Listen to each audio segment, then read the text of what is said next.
E aí, galera, paz do Senhor.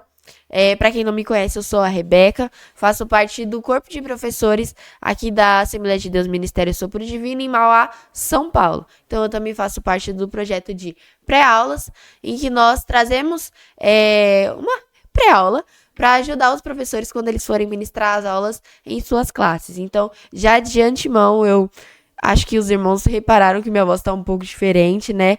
Mas eu acabei pegando uma gripe que misturou com uma rinite, com a sinusite e uma bronquite atacada, bronquite asmática. Então, isso aí misturou, eu fiquei bem rouca. Então, vocês perceberam, mas eu acho que dá pra entender o que eu falo, né? Só ficou um pouquinho mais grave a minha voz. Então, hoje, nós iremos ver sobre a lição 7, que tem como temática Deus abate o coração orgulhoso. Então, para vocês verem como o tempo está passando rápido, nós já estamos na lição 7, então praticamente já estamos na metade da revista. Então, tá passando muito rápido, é uma revista muito boa, uma temática muito boa, que nas aulas que eu consigo acompanhar dos jovens, porque eu, como eu falei, eu faço parte do corpo de professores, então eu dou aula nos adolescentes e assisto a aula dos jovens intercalando. Então, eu consigo ver que isso tem auxiliado muitos jovens e é uma temática muito boa para ser trabalhada com eles. Então, passando aqui já para o textuário da lição 7, que vem falando assim: Agora, pois, eu, Nabucodonosor, louvo e exalço e glorifico ao Rei dos céus, porque todas as suas obras são verdades e os seus caminhos juízo, e pode humilhar aos que andam na soberba. Daniel capítulo 4, versículo 37. Só para lembrar, assim, para deixar marcado, esse exalço não é um erro de gramática, tá bom? Isso é parte da língua portuguesa. A língua portuguesa ela é muito rica em palavras diferentes, que a gente não usa tanto, mas exalçar é um verbo transitivo, que significa distinguir, glorificar e louvar. Então, eu exalço não está errado, tá bom? E aqui eu já passo para o resumo da lição, que vem falando o seguinte: nunca devemos nos orgulhar de nossas capacidades e realizações, pois em tudo dependemos da graça de Deus. A leitura bíblica em classe, né, o texto bíblico está localizado ali em Daniel capítulo 4, do versículo 1 ao 6, que a gente sempre, cada professor que passa fala, é importante que leia isso em sala de aula. Não são muitos versículos, são apenas 6. Então, divide aí entre seus alunos, vê aqueles que gostam de ler também, não precisa forçar. Mas é bom que eles entendam, é bom que eles saibam o texto que está sendo trabalhado e também você já vai ajudando eles a desenvolver a leitura. Então, hoje nós temos como objetivos da lição apresentar o edito do rei e o relato do seu sonho, aprender com a conduta de Daniel na interpretação do sonho e compreender como se deu o cumprimento do sonho e a restauração de Nabucodonosor. A introdução diz o seguinte: na aula de hoje iremos explorar o 4º capítulo do livro de Daniel, que apresenta o impactante testemunho pessoal do rei Nabucodonosor. Neste relato testemunhamos como sua soberba o levou, por divina sentença, a uma condição de insanidade, fazendo-o viver como um animal selvagem por um período conhecido como os 7 tempos, até que Deus o redimiu dessa situação. Ao fim desse período, Nabucodonosor experimentou uma profunda transformação, reconhecendo a soberania do Deus Altíssimo. Então, acho que isso até já foi falado em outras pré-aulas, mas o livro de Daniel é muito rico, tanto em detalhes como em revelações, mas muito rico de conteúdo. Para vocês terem noção, estamos no capítulo 4 e já estamos na lição 7 da revista. E o capítulo 4, ele trabalha muito em cima do capítulo inteiro, mas o foco são nos como a gente viu no texto bíblico, são os primeiros 6. Então, para vocês terem noção de como isso é rico, e não fiquem apenas durante o período que estivermos trabalhando essa lição, essa revista, mas use o livro de Daniel para trabalhar com seus jovens. Ali tem muitos exemplos, não só jovens, mas para toda a igreja. Tem muitos acontecimentos que são ótimos e que pode ser muito bem trabalhado para o povo de Deus. Eu acredito que todos nós já ouvimos falar sobre essa história do Nabucodonosor, mas eu espero auxiliá-los aí no entendimento. Então, aqui eu já passo para o tópico 1, que vem falando o edito e o sonho do rei, e o subtópico 1, que é o edito real. Então, o capítulo ele começa com um edito do rei Nabucodonosor. Esse edito é como se fosse um pronunciamento, e nesse pronunciamento o rei inicia engrandecendo a Deus. Mas esse reconhecimento veio após uma experiência um tanto quanto traumática. Então, eu estava lendo, eu gosto de ler na NVI, eu gosto de acompanhar na NVI, que eu acho ela um pouco mais, uma linguagem mais facilitada. E aí, você lendo, você consegue entender que ali ele está contando algo que aconteceu. Então, não é enquanto estava acontecendo, é algo que aconteceu. Então, ele começa engrandecendo ao Senhor. Mas ele precisou passar por uma situação bem traumática para que isso acontecesse. Traumática, acho que nem tanto para ele, porque ele, como nós vamos ver daqui a alguns tópicos, ele perdeu a consciência humana. Mas para quem estava ao seu redor, eu acredito, imagine sua família, você ficar 7 anos, né? Porque 7 tempos entendemos como 7 anos. Você passa 7 anos vivendo como um animal. Você não saber se o seu parente ele tá seguro, se ele tá vivo, do que ele se alimenta, porque ele tá vivendo como um animal selvagem.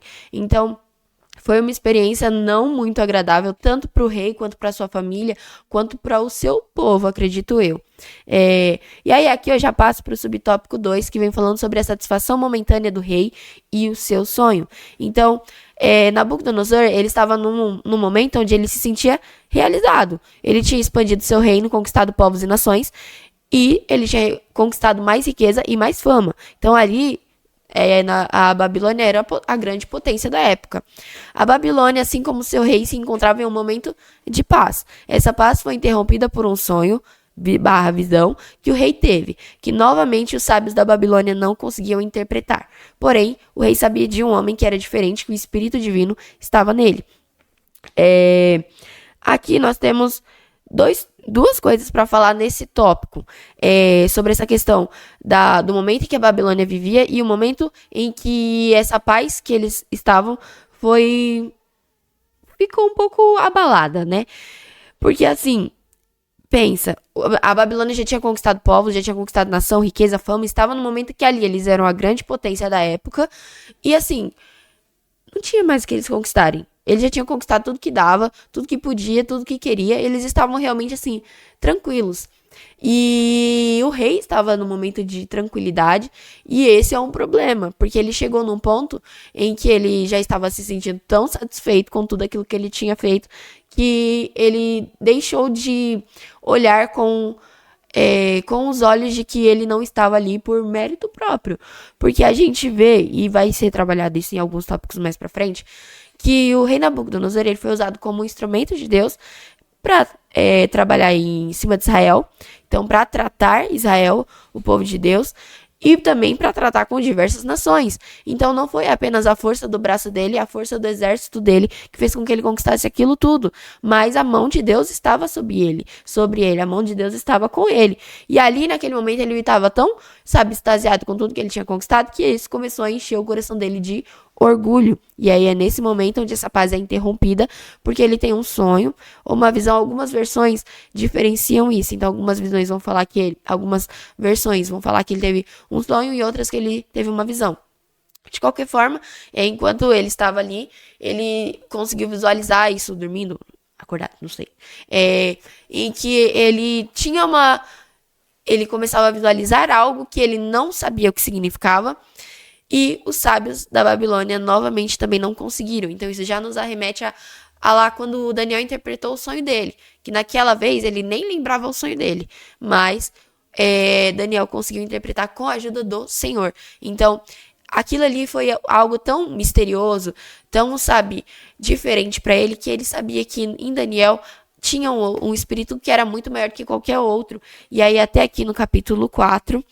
no versículo 8, no 7, né? No 7 que vem falando: quando todos os magos, encantadores, astrólogos e adivinhos vieram, eu lhes contei meu sonho, mas eles não foram capazes de me dizer o que ele significava.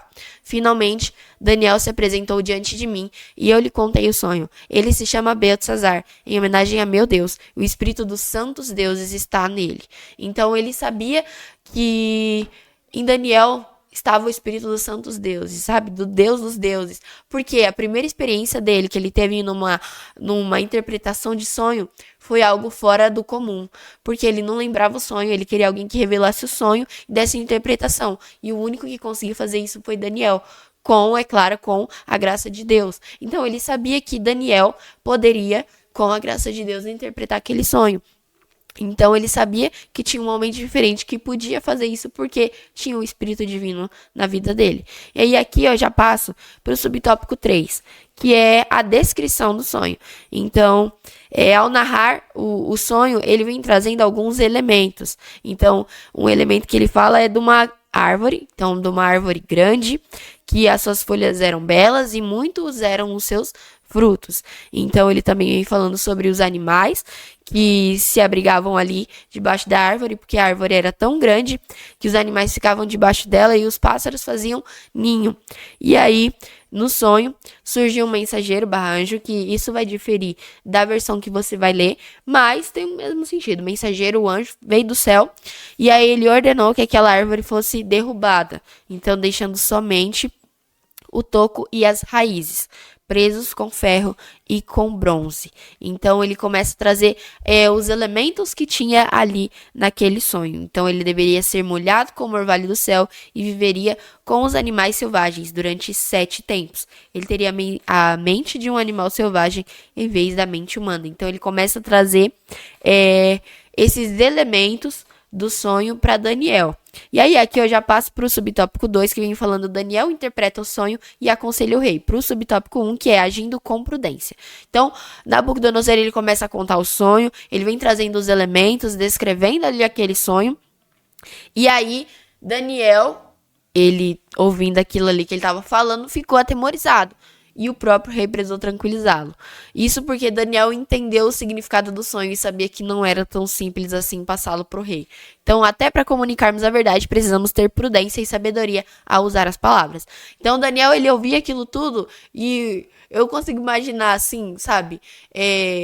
Daniel ouvindo o rei falando e ele, tipo, ou ele atônito assim, ou ele assim, porque Deus já estava revelando para ele enquanto o rei falava. Então, cada elemento do sonho, Deus revelou para ele o que era. E aí você pensa, você virar para Nabucodonosor e você falar assim: olha, é o seguinte, essa árvore representa você, isso vai acontecer com você. Quem não ia ficar com medo? Nabucodonosor era o rei da maior potência. Nós sabemos que, assim, Nabucodonosor era um rei sanguinário, porque não se conquista naquela época, a gente tá falando daquela época. Você não conquistava reinos e riquezas só com o Tratado de Paz. Na verdade, o Tratado de Paz eu acho que quase não existia. Era com guerra, era com sangue, pessoas morrendo. Então você pensa, ele era um rei sanguinário. É claro que ele tinha uma visão de crescimento do reino muito muito ampla, assim, que você vê na forma como ele tratou os meninos que vieram lá esqueci o nome do lugar. De Judá, né? Então, a forma como ele tratou os meninos de Judá, de todas as províncias que vinham, então, ele trabalhou a questão da inteligência, ele tratou eles numa universidade mesmo, mas ele não deixava de ser um rei sanguinário, de alguém que, assim, você, sabe, alguém que você teria medo de falar esse tipo de coisa, porque eu acho que não é algo tão simples de você falar.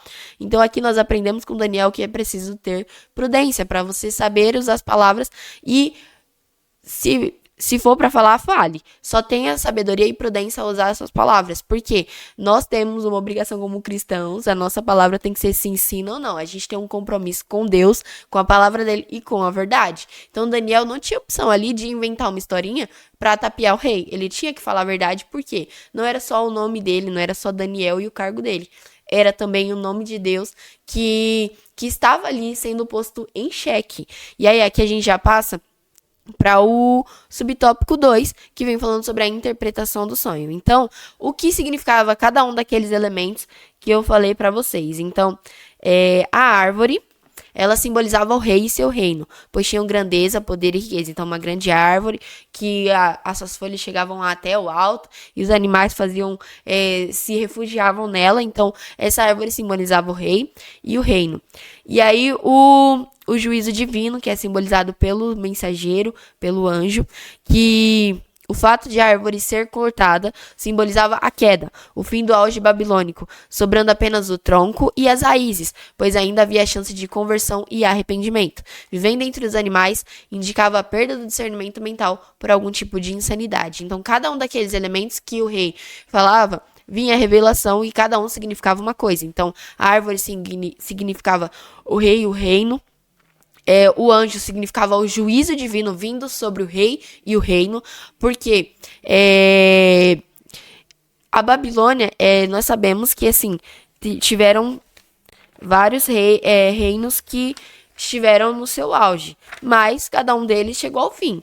Então, nós vimos isso mais na lição 5, que vem tratando sobre essa questão do primeiro sonho, em que Deus já revelou a Nabucodonosor que haveria outros reinos, que a Babilônia ia decair, outros reinos aí crescer em cima dela, ficarem maiores do que ela. E aí, Daniel vem falando sobre isso. Então ele já sabia que a Babilônia teria ali a sua queda, o auge passaria, e só que o fato de ainda deixar o toco e as raízes simbolizava que Deus ainda falava, olha, você tem a chance. Então eu tô te alertando porque você ainda tem a chance de se arrepender, sabe, da coisa não acabar aqui, não acabar ruim assim. E ele viver entre os animais é que ele perderia ali o seu discernimento mental, ele perderia a consciência humana. Porque nós sabemos que, assim, o animal, ele não tem consciência. Então, ele é bonitinho, sabe? Às vezes, parece que eles têm. Porque tem uns bichinhos que você olha e fala assim, parece que ele entende o que eu falo. Mas eles não têm a consciência que o ser humano tem. Então, o fato dele virar um animal, indicava isso. Ele perderia esse discernimento mental que um ser humano tem. Essa capacidade cognitiva do ser humano. E é aqui... Então, aqui o subtópico 3, o conselho de Daniel. Daniel não apenas interpretou, como também aconselhou o rei. Toda a fama e riquezas conquistadas pela Babilônia foi através de guerras, onde povos foram dizimados sem misericórdia. Isso foi grave e também motivou a disciplina dada ao rei. Daniel não se preocupou em ser agradável ao rei e manter o seu cargo. Na verdade, ele advertiu o rei sobre o que ele precisava melhorar. Então, como eu falei, as conquistas não eram de forma tranquila, não era chegar e falar, me dá seu reino aí, traz seu povo como escravo. Não era assim, sabe? Era a fé, fogo, a sangue, a preço de sangue dos soldados, de sangue das famílias que ficavam na cidade quando o reino ali perdia. Ele era dizimado, então as pessoas perdiam tudo, as pessoas eram mortas. Então, isso também é algo grave diante do Senhor. Então, isso também motivou a disciplina dada ao rei. Não foi também somente o orgulho. O orgulho também teve uma boa parte. Mas a falta de misericórdia de Nabucodonosor com as pessoas também tem parte ali nessa questão da disciplina. Então, ele precisava ser disciplinado para ele entender que, olha, sabe, não é só você, e também não é assim que as coisas devem funcionar. E Daniel, ele não só interpretou o sonho, ele também não só falou para o rei o que significava cada coisa daquele sonho,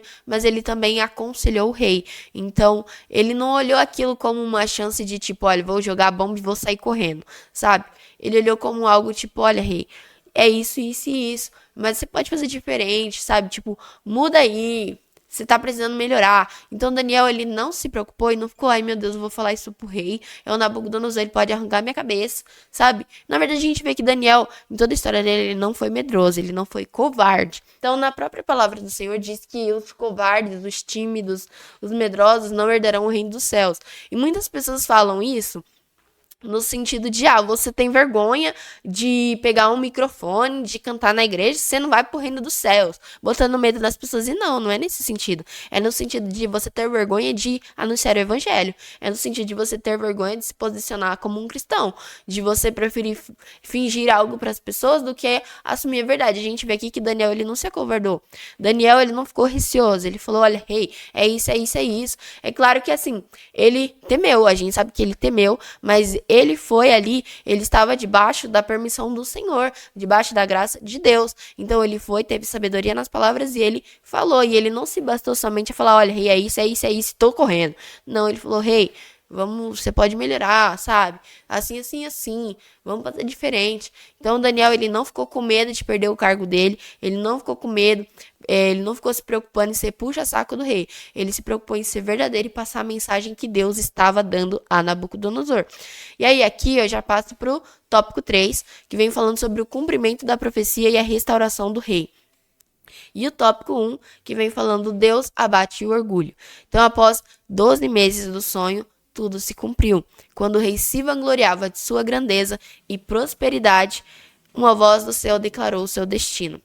O rei foi expulso da companhia humana e passou a viver como um animal, perdendo a sua sanidade mental. Tudo aconteceu para que ele entendesse que a glória e honra pertencem ao Deus verdadeiro. Então, 12 meses depois, aqui em Daniel 4, no versículo 29, que vem falando, 12 meses depois, ele caminhava sobre o terraço do seu palácio na Babilônia e disse: Vejam, a grande cidade da Babilônia. Com meu próprio poder, construí essa cidade para ser o centro de meu reino e para mostrar o esplendor de minha majestade. E enquanto essas palavras ainda estavam em sua boca, veio do céu uma voz e disse: Esta mensagem é para você, rei Nabucodonosor. Você não governa mais sobre este reino. Então, Nabucodonosor, ele foi avisado. Ele não podia dizer que ele não foi, porque ele foi há um ano atrás. Então, sabemos que, assim, o ser humano tem memória curta e tal, mas ele foi avisado e ele começou a ser avisado, na verdade, da queda da Babilônia bem antes, mas ele foi avisado sobre essa questão do orgulho há um ano atrás. Então, e ele foi avisado por Daniel. É claro que, assim, como rei, ele se achava super poderoso, porque naquela época era algo que os reis eram vistos como nossa, sabe? Então hoje a gente também tem isso com os nossos representantes, então com aqueles que representam nosso estado, nossa cidade, nosso país.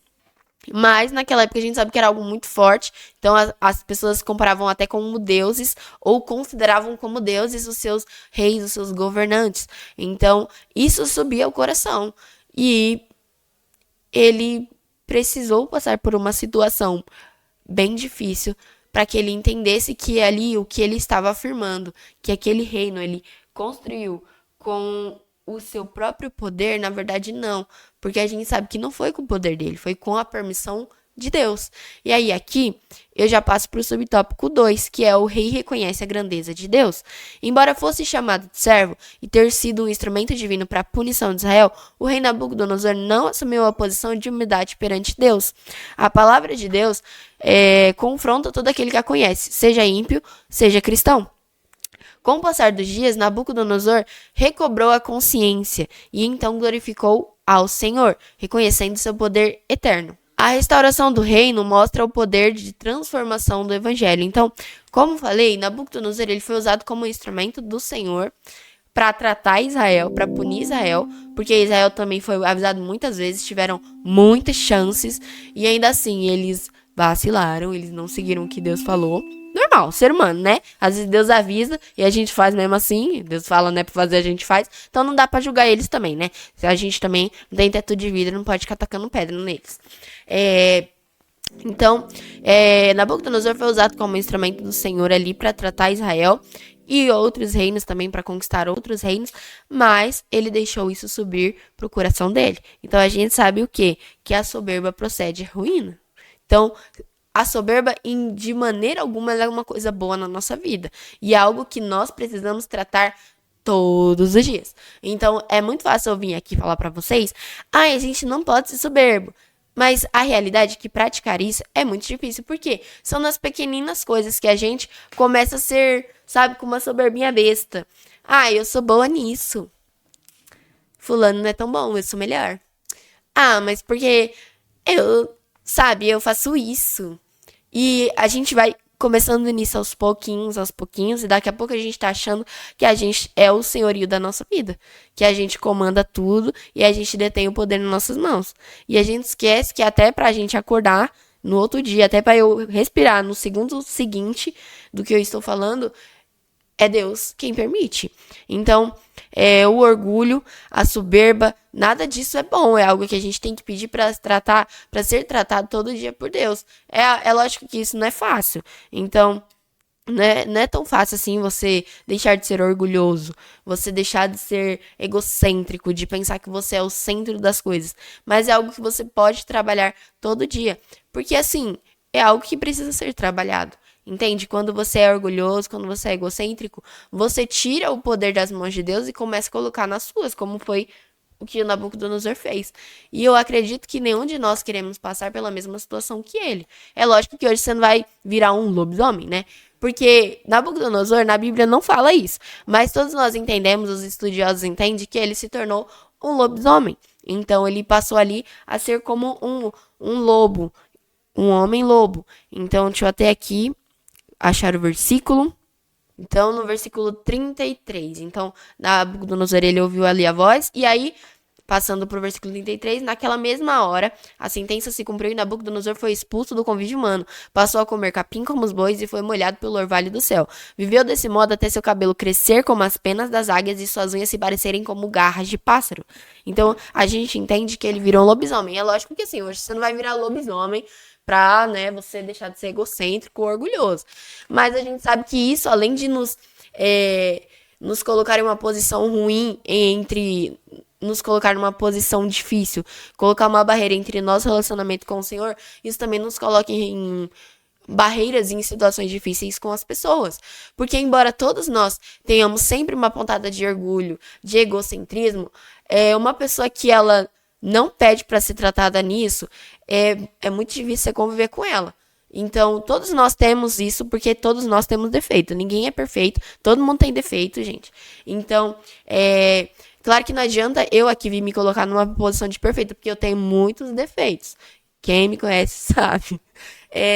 Só que trabalhar conviver com essa questão do orgulho é muito difícil, porque às vezes você vai. Eu acho que todo mundo já vivenciou isso, principalmente na questão de trabalho em grupo na escola, isso é o que dá muito problema, porque as pessoas não gostam de trabalhar em grupo, porque você tem que engolir o seu orgulho, porque quando você está trabalhando em grupo, o que tem que prevalecer? O bem do grupo. Então, se você vai fazer uma apresentação em grupo, o grupo tem que estar sincronizado. Então, a apresentação tem que estar sincronizada, as falas, você vai ter slide, tem que estar tudo assim, sabe, bem encaixado as ideias de todos, ou da maioria que dê essa ideia. Porque tem pessoas que não dão a ideia, mas elas ajudam de outra forma. Então, num trabalho em grupo, você tem que encaixar a ideia de todo mundo para fazer a coisa funcionar. E por que que muitas vezes não dá certo, o povo só falta sair na mão?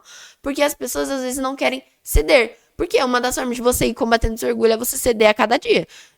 Eu não gostaria que fosse assim. Mas se é pro grupo, é o bem do grupo, então a gente cede aqui. E as pessoas não querem ceder. As pessoas querem que a vontade delas prevaleçam. Então eu acredito que todos nós já tivemos uma fase em que nós somos muito orgulhosos. Mas a partir do momento que você começa a pedir para Deus trabalhar isso, é lógico que assim, não vai ser fácil Deus trabalhar isso em você. Você vai ter situações em que você vai ser confrontado para ver se ali você tá querendo ser tratado mesmo ou se você só tá pedindo por pedir, sabe? Para fazer média, pra falar para as pessoas, não, porque eu tô pedindo para Deus trabalhar isso em mim. Não, você vai ser provado, é a mesma coisa que pedir paciência. Você tá pedindo paciência, vai vir prova. Porque você vai ter que trabalhar a paciência. Então pede graça também, vem prova. Mas toda vez que você pede algo para Deus, ele não vai te dar de mão beijada. Ele vai trabalhar, vai colocar você em situações para que isso seja trabalhado em você. E assim é com orgulho. Então, quando você pede a Deus para trabalhar isso em você cada dia você vai sendo moldado, você vai sendo mais fácil de lidar, você vai aprendendo a ceder. Trabalhar em grupo já não vai ser tão ruim para você. Mas quando nós nos colocamos numa posição, tipo assim, não preciso melhorar. Não, mas a minha opinião tá melhor que a de fulano. Fulano, eu entendo o que você fala, mas eu acho que você não tá muito bom. Uma coisa é você concordar em discordar. Então, olha, eu penso dessa forma, mas eu entendo que você pensa dessa. Eu não acho que esteja tão coerente. Porém, tudo bem. Outra coisa é uma pessoa que fala, não concordo com o que você fala, eu acho que você só fala besteira. O que eu penso tá certo, você tá errado. Porque isso vai gerar embate de pessoas, isso vai gerar brigas, intrigas. E vocês não vão chegar a lugar nenhum, a não ser numa, sei lá, numa quebra de amizade, quebra de confiança. Isso vai virar um bololô. Então, o orgulho é algo ruim. Nós precisamos pedir para que isso seja tratado em nós, porque, como eu falei, todos nós temos uma pontada, uma pitada. Talvez uns mais que os outros, porque todos nós temos tendências. Então, alguns têm tendências a ser levado pelo dinheiro, outros têm tendências a ser levado por mulher, por sexo, outros têm tendência ao orgulho. Então, por qualquer coisa a pessoa está se orgulhando. Não, porque essa mesa aqui é desse jeito, porque fui eu que falei. Não, tá? É porque eu que quis, entende? Então, cada um tem uma tendência. Porém, existem coisas que todos nós temos. Mas, como eu falei, alguns têm mais, outros têm menos. De qualquer forma, todo mundo tem que ser trabalhado num pouquinho de cada coisa. Todo mundo tem que ser aperfeiçoado. Aqui nessa terra, nós estamos para ser aperfeiçoados. Então, nós temos que pedir isso a cada dia para o Senhor. Porque nós sabemos que a soberba, o orgulho, ele precede a ruína. E assim, eu acredito que nenhum de nós queremos chegar à ruína. Porque aqui nós vemos um homem que ele chegou à ruína. Porém, ele foi restaurado. Então, nós sabemos que a palavra de Deus, ela tem esse poder também de confrontar e de restaurar uma pessoa. E aqui a gente sabe que Nabucodonosor, ele não era um cristão. Então, ele foi usado como instrumento, mas ele não era um cristão. Ele não era como Daniel, ele não era como Sadraque, Mesaque e Abednego, né? Usando os nomes mais comuns. Mas a palavra confrontou ele também. Por quê? Porque a mão de Deus auxiliou ele. Ele estava achando que era só o poder dele. Então, a palavra do Senhor, ela confronta qualquer um que a conheça. Então, possa ser que uma pessoa, ela nunca, sabe, se converteu, nunca aceitou Jesus, mas um dia ela ouviu uma palavra sendo pregada, sei lá, na rua ou nas redes sociais, sabe? Ela viu um vídeo de 15 segundos que falou algo que tocou o coração dela, ela foi confrontada e mudou, porque a gente ouve isso, sabe? Pessoas que mudam e por uma coisa que ela ouviu e às vezes ela não é nem cristã. Então a palavra do Senhor, ela confronta e ela restaura, ela tem esse poder porque é a palavra de Deus. Então ela tem esse poder de restaurar e de transformar uma pessoa. E aqui a gente vê essa transformação de Nabucodonosor. E aqui eu já passo para o subtópico 3, do tópico 3, que vem falando, pregando para todas as pessoas. Então, a postura de Daniel ao transmitir a interpretação ao rei nos mostra que devemos pregar sem medo a todas as pessoas. A palavra de Deus deve ser anunciada em qualquer lugar. O evangelho deve ser anunciado a todas as classes de pessoas, sem distinção, podendo ser aos homens de posição simples e aos de posições elevadas. Não devemos temer os homens, pois quem tem o verdadeiro poder e autoridade é Deus. Então, assim como Daniel, ele não temeu falar da palavra do Senhor, ele não temeu trazer a interpretação do Senhor, nós também não podemos nos acovardar quando formos convocados. Então, nós crentes, quando aceitamos Jesus, nós somos convocados para uma batalha. Então, todo dia é uma batalha. Você vai vencendo um dia, no outro você tem que vencer de novo. Um dia você vai vencer, chegar mais próximo do 100%, outro dia você vai chegar mais perto dos 50% de vitória, mas todo dia você tem que vencer um pouquinho. Então, seja você mesmo, seja a luta diária mesmo da vida, mas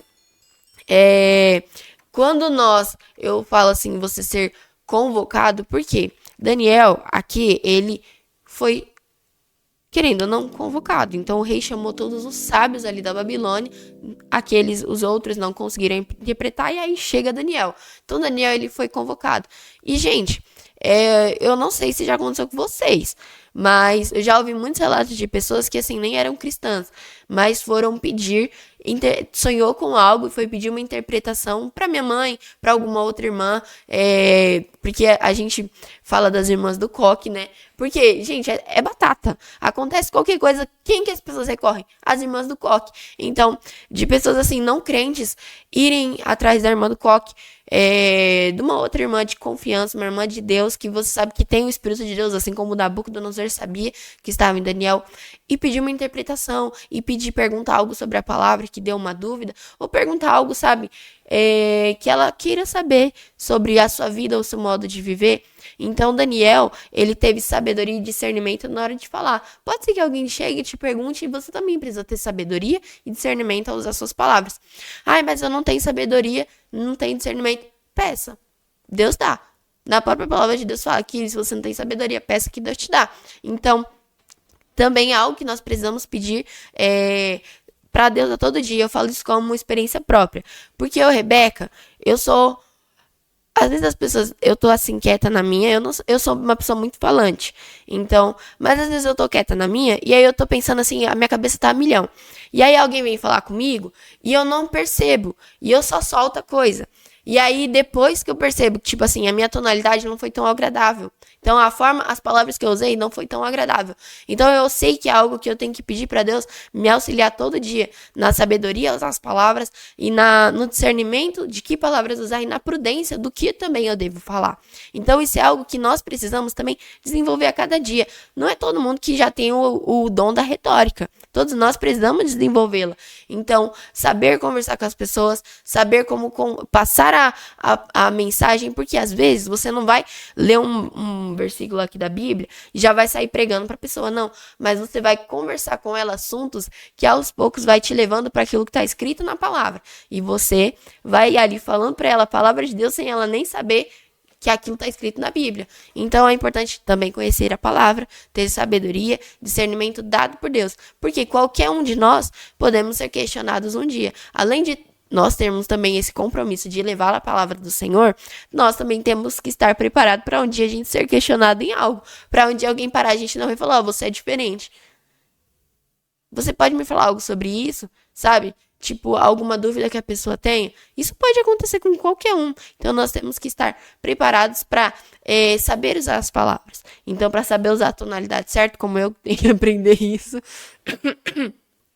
Então, saber conversar com as pessoas, passar a palavra do Senhor. Então, Daniel, ele nos ensina muitas coisas. Como eu falei, o livro de Daniel, ele é muito rico. Nós precisamos, sabe, dá para estudar ele muito, muito, muito, muito. E aí, quanto mais você estuda, mais você vai descobrindo coisa. Mas nós precisamos aprender com ele. Daniel, ele não temeu na hora de falar com o rei. Ele também acredita que não temeria de falar com qualquer um. E nós também não precisamos temer. Nós não precisamos ficar temerosos de falar algo para alguém. É claro que assim, como eu falei, tem que ter sabedoria e prudência. Não é chegando com 2 pés na porta, querendo dar voadora no peito da pessoa, que isso você não vai arrumar nada, não ser uma briga, um olho roxo. Mas nós precisamos entender que assim, se você for questionado por alguém, saiba como falar. Às vezes você vai precisar falar coisas para pessoas que talvez seja seu líder, talvez seja... Porque, gente, ser humano erra, todo mundo alguma vez vai ser equivocado e pode ser que tenha que ser chamado a atenção. Então, é claro que assim, não é de qualquer jeito que você chama a atenção de alguém e não é de qualquer jeito que você fala as coisas para alguém. Mas aqui a gente aprende com o Daniel que você pode sim falar algo que venha da parte do Senhor para alguém que é de uma patente mais alta que a sua. Você só precisa ser sábio. Você não deve temer aos homens, pois a autoridade e o poder está nas mãos de Deus. Se Deus está te mandando isso, se Deus está falando para você, vai lá e fala, interpreta, revela. Então você vai lá e fala, debaixo da graça do Senhor, debaixo do temor ao Senhor, com sabedoria, com discernimento e com prudência, porque isso glorifica o nome do Senhor. A gente vê o que aconteceu com o Nabucodonosor. Então, a partir de tudo isso que aconteceu, o nome do Senhor foi glorificado. Então, ali no reinado dele, então na vida de Daniel, na vida dos 4 moços, então, dos 3 moços, né, dos 4 no geral, mas na vida daqueles 4 moços que foram cativos, saíram cativos da terra dele, mas o nome do Senhor foi glorificado através da vida deles. Então, nós também temos que viver dessa forma, de forma que o nome do Senhor venha a ser glorificado através de nós. Então, é um compromisso que nós temos que desenvolver a cada dia. Como a gente faz isso? Pedindo auxílio do Senhor. Porque pela nossa força, não dá. Não é possível. Mas Deus, sim, Ele pode nos auxiliar. Ele pode trabalhar em nós para que nós a cada dia sejamos pessoas melhores. Sabe? Não melhor do que ninguém, mas melhor do que nós mesmos. Então, eu hoje, Rebeca, tenho que ser melhor do que a Rebeca de ontem. Então, é isso. E quando você pede, Deus dá. Ele aperfeiçoa aquilo que é necessário na nossa vida. E aqui eu já passo para conclusão. A história pessoal de Nabucodonosor nos oferece uma poderosa lição sobre as consequências da arrogância e da exaltação diante da majestade do Todo-Poderoso. Ela destaca a suprema soberania divina sobre toda a criação, lembrando-nos de que nenhuma criatura pode rivalizar com a glória de Deus. O episódio ilustra a capacidade da misericórdia e da justiça divina de redimir o ser humano arrependido, revelando a esperança de transformação e restauração para qualquer pessoa. Deus, ele é maior do que tudo e todos. Então, tudo que acontece está debaixo do senhorio dele, está debaixo da permissão dele. Então, qualquer homem que tentar se exaltar, tentar passar o poder de Deus, vai arrumar nada. arrumar é problema pra cabeça. Então, que nós venhamos aprender a cada dia a ser humilde, a pedir a Deus. Olha, não é algo fácil, mas podemos pedir a Deus que Ele trabalhe isso em nós. Então, por quê? A glória é de Deus. O mundo quem criou foi Ele, tudo é dele. Não tem por que nós querermos nos exaltarmos a chegar a ser maior que Ele, porque a gente sabe quem tentou fazer isso e também sabe aonde Ele tá. Então eu espero que essa aula tenha ajudado a vocês. Não esqueçam de curtir, de comentar, de compartilhar. Então sempre deixem aí o seu comentário. A gente gosta de ler o que vocês falam, o que vocês acham. É importante a opinião do público para nós. Então, compartilhe os nossos vídeos para que mais pessoas sejam alcançadas pelas pré-aulas, pelas palavras que são aqui ministradas, porque tudo que está nesse canal é para a glória do Senhor, para que o nome dele seja exaltado e mais conhecido ainda diante das pessoas. Então eu espero que vocês tenham conseguido entender, que eu tenha conseguido passar algo que venha agregar a vida de cada um de vocês. E tchau, tchau!